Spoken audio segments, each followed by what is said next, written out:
Olá, alunos, tudo bem? Estão prontos para mais uma aula? Na aula anterior, vimos os tipos de reprodução, que são reprodução assexuada e reprodução sexuada, onde estudamos sobre a reprodução assexuada, aquela reprodução mais simples, onde não há o envolvimento de gametas. Hoje vamos estudar sobre a reprodução sexuada. Na reprodução sexuada, há a mistura de material genético de dois indivíduos. Sendo assim, se faz necessária a presença de células especiais, que vão carregar as características genéticas dos genitores, os gametas. Gametas são as células sexuais de todos os seres vivos. Todos os organismos com reprodução sexuada, eles precisam reproduzir gametas, sejam eles plantas ou animais. Existem os gametas masculinos, que nos animais são os espermatozoides e nas plantas são os anterozoides, e os gametas femininos, que são os óvulos nos animais e oosferas nas plantas.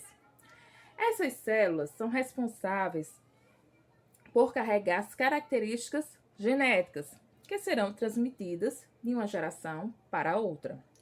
Durante o processo reprodutivo, ocorre a fecundação do gameta feminino pelo masculino e será formado o zigoto, que é a primeira célula do embrião.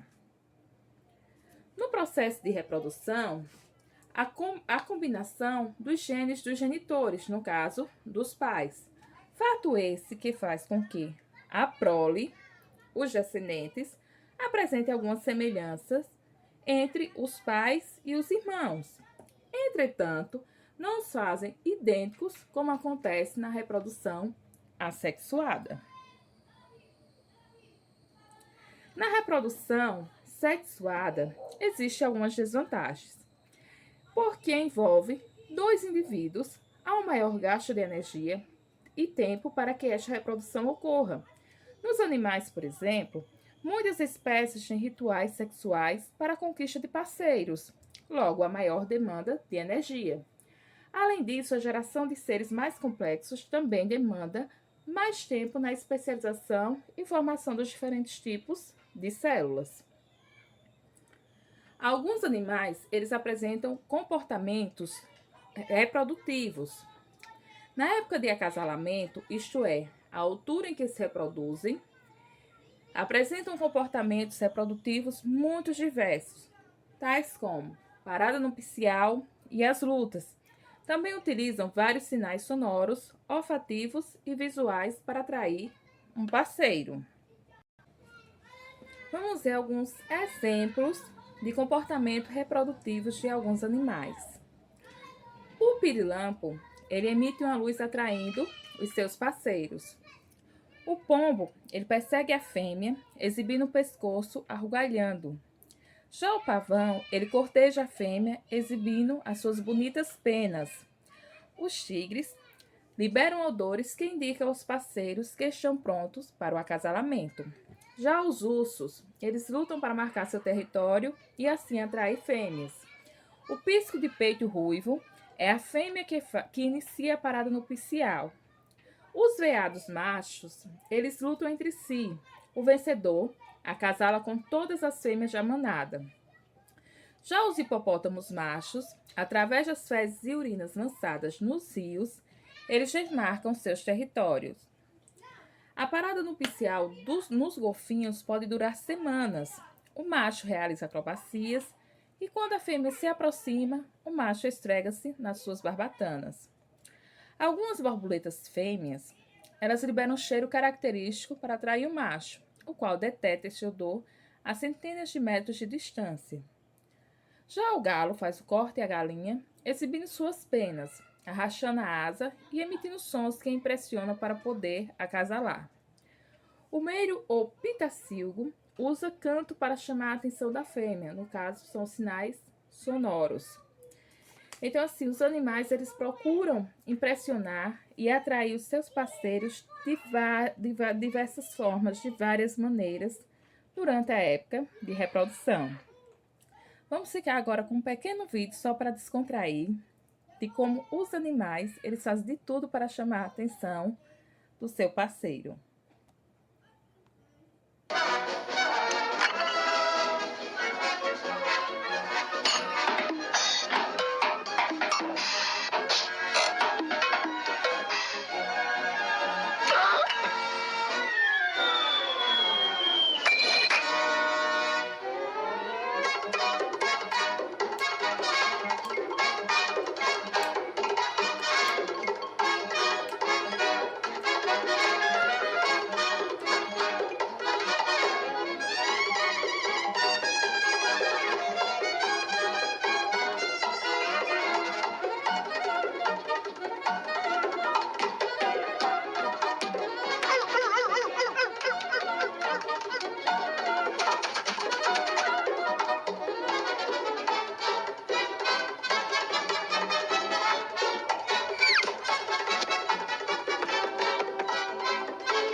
Então, eles fazem de tudo para impressionarem, para chamar a atenção do parceiro.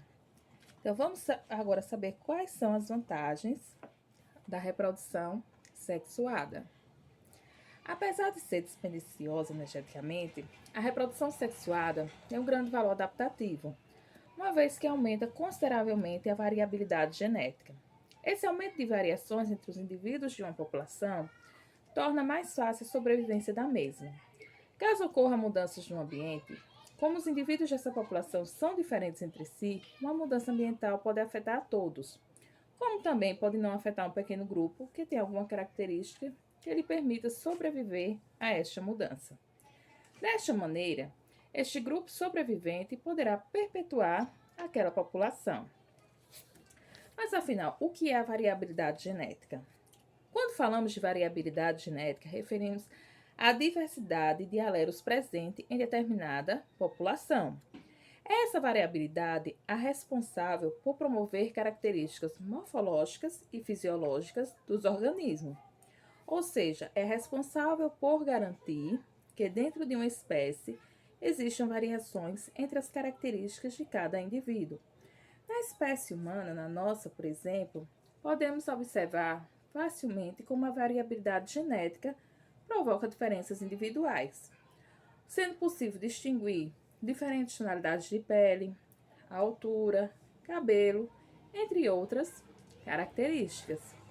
Então, vamos agora ficar com a nossa atividade. Lembrando que, quando vocês forem fazerem a atividade, lembre de colocarem o nome e a turma. A atividade de hoje será bem pequena, serão apenas 3 questões.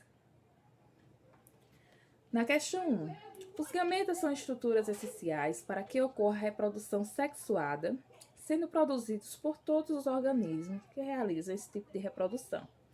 Os homens, por exemplo, produzem gametas chamados: letra A, anterozoides, letra B, oosferas, letra C, ovocitos secundários ou letra D, espermatozoide. 2. Diferentemente do que muitos pensam, as plantas também apresentam reprodução sexuada e, consequentemente, apresentam a formação de gametas. Indique corretamente a alternativa que apresenta o nome do gameta feminino das plantas. Letra A, anterozoide. Letra B, oosfera. Letra C, ovocito secundário. Letra D, espermatozoide. Letra E, zigoto. 3. O que acontece durante o processo reprodutivo na reprodução sexuada?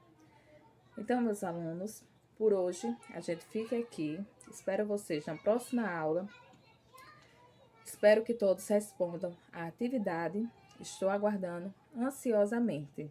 Beijos e até a próxima aula.